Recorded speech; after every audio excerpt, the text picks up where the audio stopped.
Hi hello ನಮಸ್ಕಾರ ಎಲ್ಲರಿಗೂ. ನಮ್ಮ ಪಿ ಕೆ ನಾಲೆಡ್ಜ್ ಯೂಟ್ಯೂಬ್ ಚಾನಲ್ಗೆ ತಮ್ಮೆಲ್ಲರಿಗೂ ಸ್ವಾಗತ ಸುಸ್ವಾಗತ.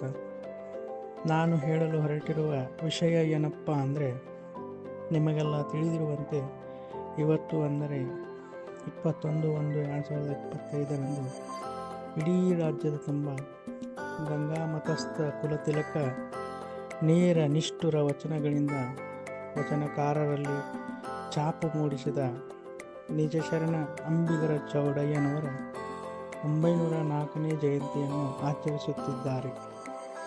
ಇಂತಹ ಸಂದರ್ಭದಲ್ಲಿ ಅವರ ಒಂದು ಕುರಿತು ಕಿರುಪರಿಚಯ ಮಾಡುವ ಪ್ರಯತ್ನ ಮಾಡುತ್ತೇನೆ.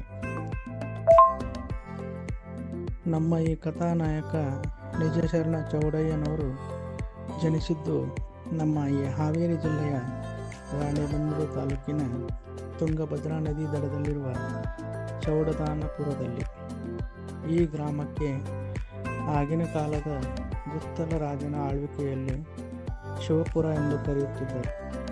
ಇಂತಹ ಶಿವಪುರ ಎಂಬ ಗ್ರಾಮದಲ್ಲಿ ವಿರೂಪಾಕ್ಷಪ್ಪ ಹಾಗೂ ಪಂಪಾದೇವಿ ದಂಪತಿಗಳ ಉದರದಲ್ಲಿ 21ನೇ ಜನವರಿ 1160ರಲ್ಲಿ ಜನಿಸಿದವರು ನಮ್ಮ ಈ ಕಥಾನಾಯಕ ಚೌಡಯ್ಯನವರು.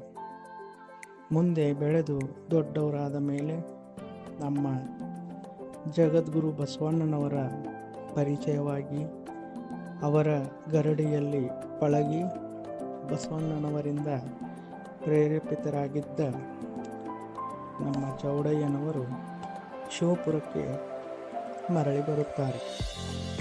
ಶಿವಪುರದಲ್ಲಿ ತಮ್ಮ ಕುಲಕಸುಬಾದ ವೃತ್ತಿ ಧರ್ಮ ಅಂಬಿಗನ ಕೆಲಸವನ್ನು ಮಾಡುತ್ತಾ ಆಗಿನ ಕಾಲದ ಜಾತಿವಾದಿಗಳಿಗೆ ತಮ್ಮ ಕಠೋರ ವಚನಗಳ ಮೂಲಕ ಜಾಗೃತಿ ಮೂಡಿಸುವ ಕೆಲಸದಲ್ಲಿ ತೊಡಗಿಸಿಕೊಳ್ಳುತ್ತಾರೆ. ಸಮಾಜದಲ್ಲಿ ಸಾಮರಸ್ಯವನ್ನು ಮೂಡಿಸುವ ಕೆಲಸವನ್ನು ಮಾಡುತ್ತಿರುತ್ತಾರೆ. ಹೀಗಿರಬೇಕಾದರೆ ಒಂದು ದಿನ ಗುತ್ತಲದ ರಾಜನ ಮಗನಿಗೆ ಹಾವು ಕಚ್ಚಿ ಜೀವನ್ಮರಣದ ಹೋರಾಟ ಮಾಡುತ್ತಿರುವ ರಾಜನ ಮಗನಿಗೆ ಚೌಡಯ್ಯನವರು ಉಚಿತವಾದ ಔಷಧವನ್ನು ನೀಡಿ ಪ್ರಾಣವನ್ನು ಉಳಿಸುತ್ತಾರೆ. ಇದರಿಂದ ಸಂತೋಷಗೊಂಡ ಗುತ್ತಲದ ರಾಜನು ಶಿವಪುರದ ಸುತ್ತಮುತ್ತಲಿನ ಪ್ರದೇಶವನ್ನು ನಮ್ಮ ಚೌಡಯ್ಯನವರಿಗೆ ಒತ್ತಾಯಪೂರ್ವಕವಾಗಿ ಬಳುವಳಿಯಾಗಿ ಕೊಡುತ್ತಾರೆ. ಕಾಲ ಕಳೆದ ಹಾಗೆ ಮುಂದೆ ಅದೇ ಶಿವಪುರಕ್ಕೆ ಶಿವದೇವ ಎಂಬ ಪ್ರಕಾಂಡ ಪಾಂಡಿತ್ಯವನ್ನು ಪಡೆದ ಮುನಿಗಳು ಬರುತ್ತಾರೆ.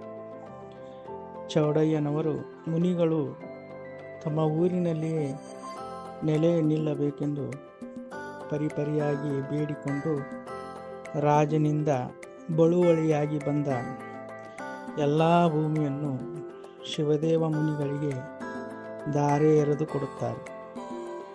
ಎಷ್ಟೋ ವರ್ಷಗಳು ಕಳೆದು ಹೋದ ಮೇಲೆ ಶಿವದೇವ ಮುನಿಗಳು ಅದೇ ತುಂಗಭದ್ರಾ ನದಿ ದಡದಲ್ಲಿ ಲಿಂಗೈಕ್ಯರಾಗುವ ಮುಂಚೆ ಚೌಡಯ್ಯನವರ ನಿಸ್ವಾರ್ಥ ಭಕ್ತಿಗೆ ಮೆಚ್ಚಿ ಈ ಗ್ರಾಮ ಇನ್ನು ಮುಂದೆ ಶಿವಪುರ ಅಲ್ಲ ಚೌಡದಾನಪುರ ಎಂದು ನಾಮಕರಣ ಮಾಡಿದರು.